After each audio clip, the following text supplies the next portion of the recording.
बहुत धन्यवाद। और आज बर्दवान के इस मिडिल स्कूल में के प्रांगण में अखिल भारतीय आदिवासी विकास परिषद पश्चिम बंगाल शाखा के द्वारा आयोजित ये नेशनल कॉन्फ्रेंस,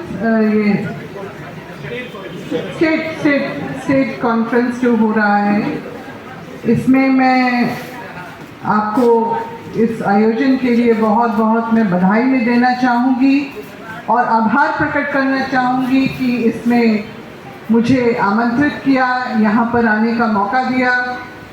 और आज हमारी बहुत सौभाग्य है कि हमारे राष्ट्रीय अध्यक्ष आदरणीय श्री सोमची भाई दामोर जी भी हमारे बीच में उपस्थित हैं। हमारे जो पश्चिम बंगाल के पहाड़ से ही हमारे जो श्रीमान तामसिंह बिच्चा जी भी यहाँ पर उपस्थित हुए हैं इस कार्यक्रम में। और साथ ही साथ हमारी जो बड़ी दीदी हैं पार्वती सोरेन जी, जो परिषद से बहुत पुरानी जुड़ी हुई हैं और टीएसी की भी सदस्य रही हैं। तो ये आज हम लोग यहाँ पर जो देश ही नहीं पूरे पश्चिम बंगाल के लोग जो यहाँ पर जुड़े, और हाँ मैं नाम लेना चाहूँगी, मेरे साथ में आई हैं मेरी बहन नयनतारा राव जी और हमारे जो सभी प्यारी बहनें भाई, आप लोग सबको मैं आज के इस दिन पे मैं बहुत बहुत मैं बधाई देना चाहूँगी कि आप लोग पूरे राज्य से आज यहाँ पर एकत्र हुए हैं। तो हम लोग को सबसे पहले और मैं अपनी बातों को शुरू करने से पहले अपने पूज्य पिताजी बाबा कार्तिक राव को भी मैं नमन करना चाहूँगी। और जो उन्होंने हमें ये मंच बना के दिया कि आज देश भर के आदिवासी अलग अलग राज्यों में जो हैं वो परिषद से जुड़ के एक ताकत बन रहे हैं। और विशेष रूप से पश्चिम बंगाल में तो हमारे जो आदरणीय बिरसा तिर्की अंकल हैं, इन्होंने जो जिस तरह से यहाँ पर कमान संभाली है इतने वर्षों तक, हम लोग सब लोग देख रहे हैं कि किस तरह से आदिवासी समाज के लिए लगातार प्रयासरत रहे हैं। और इन्होंने बहुत ही जो है उल्लेखनीय काम किया है। बंग भूषण से भी इनको पश्चिम बंगाल की सरकार के द्वारा सम्मानित किया गया है और जिम्मेदारी दी गई है सराई ड्रॉल्स डेवलपमेंट अथॉरिटी मॉनिटरिंग कमेटी और से साथ में टीएसी के भी मेंबर हैं। ये सब जो है इनके अपने मेहनत से, अपने प्रयास से और बाबा कार्तिक राव के आशीर्वाद से हुआ है। और निश्चित रूप से आप लोग जो एक एक व्यक्ति यहाँ पर परिषद से जुड़े हुए हैं, आप लोग सब बधाई के पात्र हैं। आप लोग के सबके मन में कहीं ना कहीं अपने समाज के प्रति जो भावना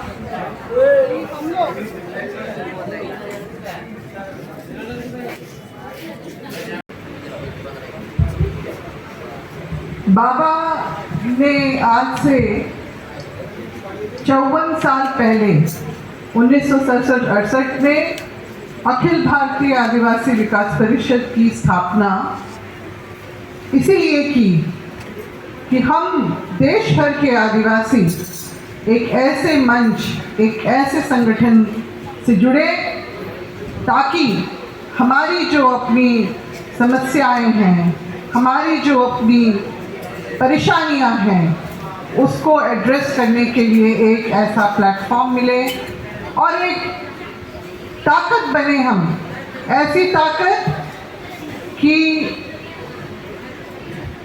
सरकार भी देखे कि आदिवासियों जो यहाँ के मूलवासी यानी कि इस देश के राजा रहे हैं, उनका अपनी क्या विरासत है और उनके क्या अपने जो अधिकार हैं उसको किस तरह से मिलना चाहिए। आज की डेट में कि 781 मतलब 781 ट्राइब्स हैं पूरे हमारे अपने देश में। तो वो सभी जो है जुड़े इसके साथ में, और सभी आदिवासी एक समान है, जैसे हमारे राष्ट्रीय अध्यक्ष जी बोल रहे थे, और इसी में हमारी एकता में ही ताकत होती है, बोलते हैं ना।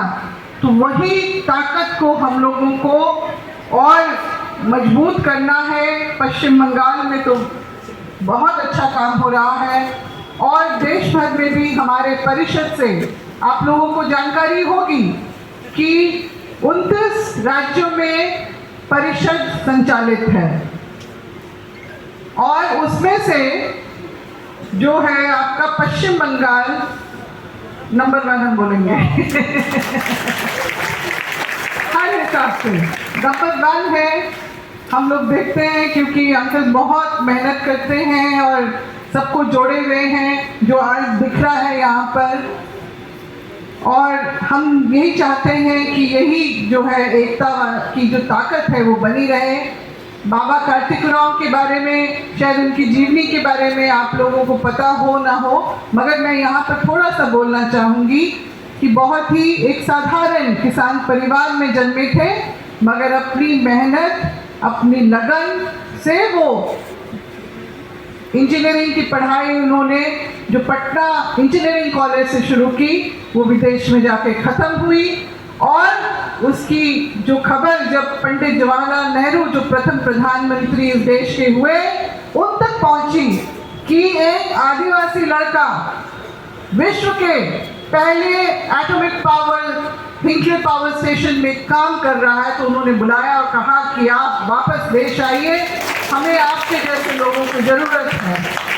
वो वापस आए 1961 में, और फिर उन्होंने सिर्फ नौकरी नहीं की, उन्होंने अपने समाज की चाकरी भी की। वो इस तरह से कि वो अपना जो समय निकाल के लोगों के बीच में जाते थे कि उनकी क्या समस्या है, तो उन्होंने सामाजिक व्यवस्था भी जो हमारी बहुत ही आप लोग तो काफ़ी सारे जो संथाल, मुंडा, उरांव, खड़िया और हो समाज के भी यहाँ पर लोग होंगे। आप लोगों को क्या मालूम है कि हमारे पूर्वजों ने जो पढ़ा व्यवस्था, मान की मुंडा व्यवस्था, ढोकलो सोर और इस तरह की व्यवस्था, सामाजिक व्यवस्था बनाई थी, आप लोगों को इसकी जानकारी है? नहीं है। एक बहुत ही ज़बरदस्त व्यवस्था हमारे सभी आदिवासी समुदाय में रहती थी, जिसमें लोग अनुशासन से जुड़े हुए रहते थे। तो उसी को बाबा ने 1962 में पुनर्जीवित किया, ताकि लोग अपनी विरासत को समझें, हीन भावना से बाहर निकलें और अपनी संस्कृति परंपरा को पे गर्व करें और बताएं देश को कि आदिवासी क्या है। और इसमें जब उन्होंने परिषद का गठन किया, तो उन्होंने शिक्षा, सांस्कृतिक जो हमारी धरोहर है उसको तो सामने रखा ही, हमारी अपनी जो समस्याएं हैं, सामाजिक समस्याएं हैं, उसको भी रखा ही, साथ में शिक्षा भी उनका, क्योंकि शिक्षा के जरिए ही वो खुद जो है गांव से निकल के विदेश तक पहुंचे थे। तो वो जानते थे कि ऐसे बहुत सारे हमारे अपने लोग हैं जो कार्तिकराव बन सकते हैं, तो उनके लिए भी उन्होंने विशेष रूप से शिक्षा को बल दिया, जोर दिया।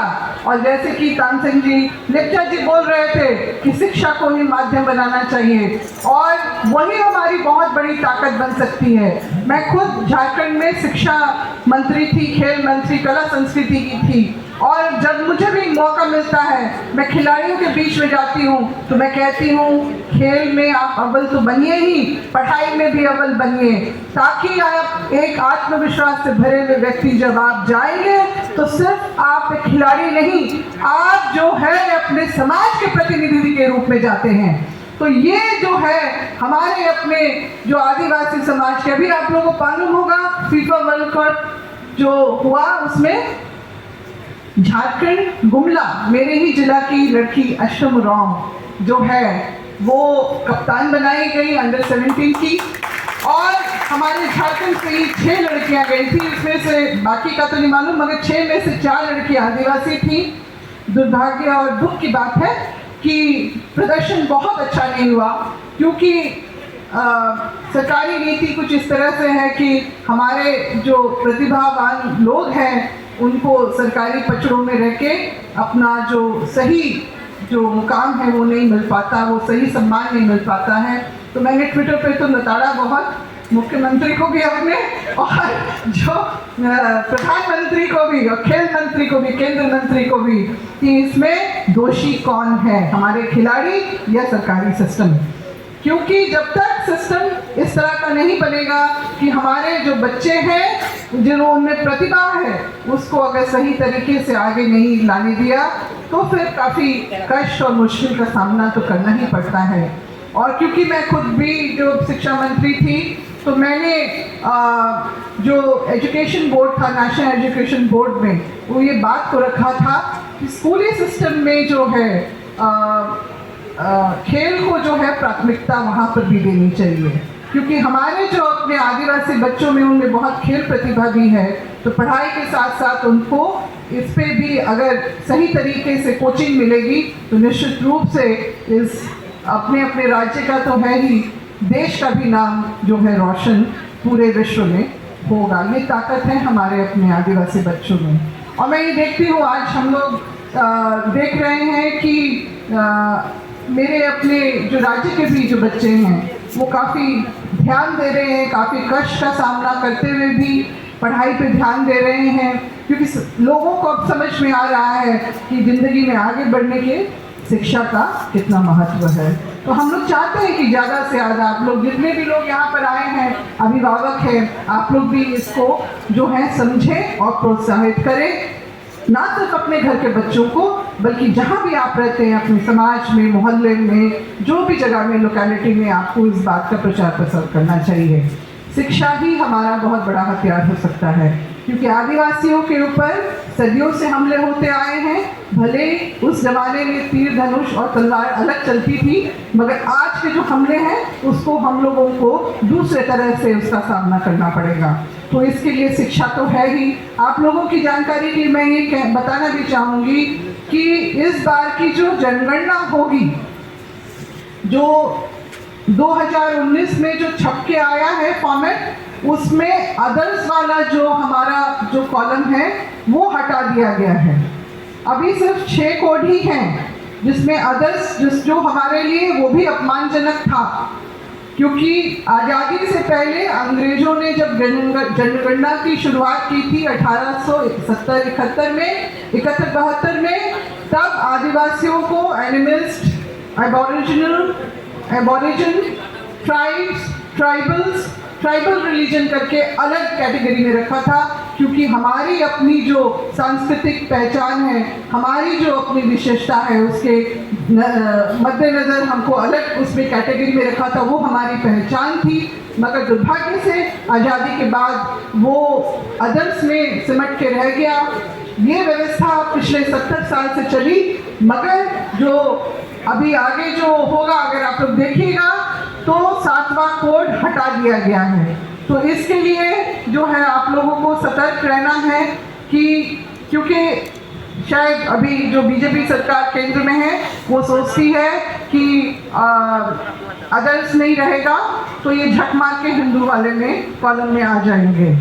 तो हमारी अपनी जो ये पहचान को मिटाने के लिए, क्योंकि अगर हिंदू में चले गए तो फिर होगा कि तुम भी हिंदू हम भी हिंदू, तो तुम्हारे लिए विशेष प्रावधान किस लिए, तुम्हारे लिए विशेष प्रावधान ये व्यवस्था किस लिए, जो आरक्षण का है वो क्यों। और मैं पिछले साल, हम लोग तो 2020 से ही इसमें लगे हुए, जब से मुझे इसकी जानकारी मिली, क्योंकि हमारे अपने राज्य के कुछ लोग इसके लिए काम तो कर रहे थे, मगर राज्य में बोलते हैं ना, पूरी दुनिया का चक्कर लगा लिया, मगर जहाँ पर गढ़ है वहीं पर नहीं कुछ किया।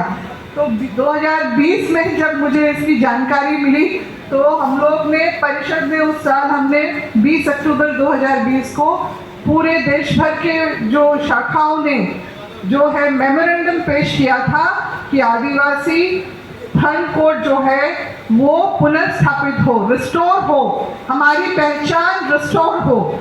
और ये जो है ज्ञापन दिए गए थे गवर्नर को, डीसीज को, तहसील ब्लॉक्स में, इस तरह का जो हुआ था काम। और साथ ही साथ जो पिछले साल 2021 में मैं 2 बार रजिस्ट्रार जनरल ऑफ इंडिया से भी मिली हूँ और इसके बारे में उनसे विस्तार में बात की है। कि हमें हमारा जो कोड जो था मिला हुआ था पहले, आज़ादी से पहले, वो रिस्टोर होना चाहिए। आदिवासी इस देश का असली मालिक है, ये सभी जानते हैं। सुप्रीम कोर्ट के भी जजेस ने एक बात को कहा है, और इसी नाते हमें हमारा मान सम्मान अधिकार स्वरूप वो कोड वापस चाहिए, ताकि हम लोग अपनी पहचान अपने हिसाब से अपने जो आदिवासी होने के नाते कर सकें। हमें अदर्स वाला कोड भी नहीं चाहिए। क्यों, क्या बोलते हैं आप लोग? नहीं चाहिए ना? हमें आदिवासी कोड ही चाहिए, ठीक है ना, ताकि हमारी पहचान स्पष्ट हो। उसमें फिर हम लोग उरांव, मुंडा, खड़िया हो, संथाली, गोंड, भील, जो भी हो, कोया, परनेम, टोटी मानने वाले जो भी हो, लोग लेप्चा समाज के भी जो लोग हो, सब लोग अपनी जो है पहचान उसमें दर्ज कर सके। ये हमारी मांग को हर राज्य से जाना चाहिए। मैं जानती हूँ कि पश्चिम बंगाल में भी बहुत लोग सरना कोड के पक्षधर हैं। 5 राज्य हैं पूरे देश में, पश्चिम बंगाल, असम, झारखंड, छत्तीसगढ़ और उड़ीसा। इसके अलावा क्या देश के दूसरे भाग में आदिवासी नहीं हैं जिनको पहचान स्वरूप एक कोड मिलना चाहिए, या पूरे देश के आदिवासियों के पहचान स्वरूप एक कोड होना चाहिए? एक कोड होना चाहिए ना। और 2015 में रजिस्ट्रार जनरल ऑफ इंडिया, गृह मंत्रालय के दफ्तर से ये चिट्ठी निकल चुकी है। उसमें जो सहायक संयुक्त सचिव थे सी टोप्पो, उन्होंने ये चिट्ठी लिखी है कि तकरीबन 90 के आवेदन यहाँ पर पड़े हुए हैं। कोई सरना मांग रहा है, कोई कोया पढ़ने मांग रहा है, कोई टोटी मांग रहा है, कोई भीली, गोंडी, इस तरह से। तो वो व्यवहारिक नहीं है और वो संभव नहीं है। तो ये जब बात स्पष्ट हो गई है, तो क्यों हम ऐसे रास्ते में भटके जो संभव नहीं है? और क्यों हम अपने आप को उससे, क्योंकि जब मैं मिस्टर जोशी से मैं मिली, उन्होंने कहा आपके यहाँ तो लोग सरना मांग रहे हैं, हम लाभ दे रहे हैं क्या? अब हम लोग देश भर के आदिवासी जब हम लोग बोलते हैं एक हैं, एक तीर एक कमान, तो क्या हमारी मांग और पहचान एक नहीं होनी चाहिए? होनी चाहिए ना, होनी चाहिए, बिल्कुल। और ये बात जो है हमारे राष्ट्रीय अध्यक्ष हैं, उन्होंने ये मुझे बात बताई थी। उन्होंने कहा कि आपके यहाँ तो सरना चलता होगा, मगर यहाँ कोई नहीं मानता। तब मेरे दिमाग में आया कि मेरे पिताजी ने आखिर अखिल भारतीय आदिवासी विकास परिषद का गठन क्यों किया? देश भर के आदिवासियों को एकजुट करने के लिए, एक मंच पे लाने के लिए। और जब तक आप एक दूसरे की भावनाओं का, उनकी जरूरतों का आप ख्याल, मान सम्मान नहीं रखेंगे, तो क्या सब एक साथ चल पाएंगे? नहीं ना। तो इसीलिए हम लोग को अगर बांटने की या अलग करने की, ये मतलब कमजोर करने की अगर कोशिश हो रही है, तो हम लोगों को उसका समर्थन नहीं करना चाहिए, बल्कि ऐसे लोगों को समझाना चाहिए कि आदिवासियत ही हमारी पहचान है। सबसे पहले अगर मैं गुजरात चले जाऊं तो मैं ये कहूँगी कि मैं सरना हूँ, तो क्या मुझे कोई पहचानेगा? नहीं पहचानेगा। अगर मैं बोलूँ कि मैं झारखंड से आदिवासी हूँ, तो लोग मुझे स्वागत करते हैं वहाँ पर, ठीक है ना। अगर मैं तमिलनाडु में भी चली जाऊँ, बताऊँ कि I am tribal from Jharkhand, तो मेरा वेलकम होता है वहाँ पर बहुत अच्छा सर। तेलंगाना चली जाऊँ या किसी भी भाग में चले जाऊँ, तो ये हमारी पहचान है। तो उसी पहचान को लेके हम लोगों को चलना चाहिए, और वही संभव है। हम क्यों जो हमको देना नहीं चाह रहे हैं, उनको हम और मौका दे रहे हैं कि उनको फिरते जाएं, और हमें हमारे अधिकार से और हमारा जो मान सम्मान है, जो हमारी पहचान है, वो उससे हम अपने आप को खुद ही दूर कर रहे हैं। और दूसरी बात ये है कि आज के डेट में जो सरकारी आंकड़े हैं उसमें से 10.5 करोड़ आदिवासी बताए जाते हैं। उसके हिसाब से 7.6% बनता है, और वही हमारा आरक्षण का भी प्रतिशत बनता है। मगर जैसे कि हमारे राष्ट्रीय अध्यक्ष जी ने कहा कि 15 करोड़ या उससे कहीं ज़्यादा ही होंगे। सरकारी आंकड़े 10.5 करोड़ बताते हैं, और बाकियों को इधर उधर करके, तो हिंदू तो किसी को कुछ करके सबको बिखेर के रखा गया है, मगर हमें ये अंदाज़ा अच्छी तरह से है कि 15 करोड़ से हम नीचे नहीं हैं। तो निश्चित रूप से अगर 15 करोड़ की आबादी का हमारा अगर ये आंकड़ा पुख्ता होता है, मजबूत होता है, तो हमारा जो आरक्षण का भी प्रतिशत बढ़ेगा।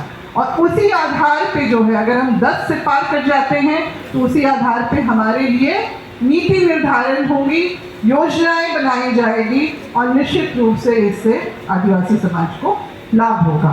तो हम लोगों को ऐसे रास्ते पे चलना है जो हमारा अधिकार, जो संविधान में जो अधिकार हमें दिया है, ये व्यवस्थाएं दी हैं, उसको लेने के लिए हम लोगों को एकजुट होना है। और यही हम लोगों को इस बात को समझना है और समझाना है लोगों को, और ताकि सरकार भी समझे ना कि आदिवासी एक है, हम इनको भटका नहीं सकते हैं, हम इनको बहला नहीं सकते हैं, इनके अधिकार से इनको दूर नहीं रख सकते हैं।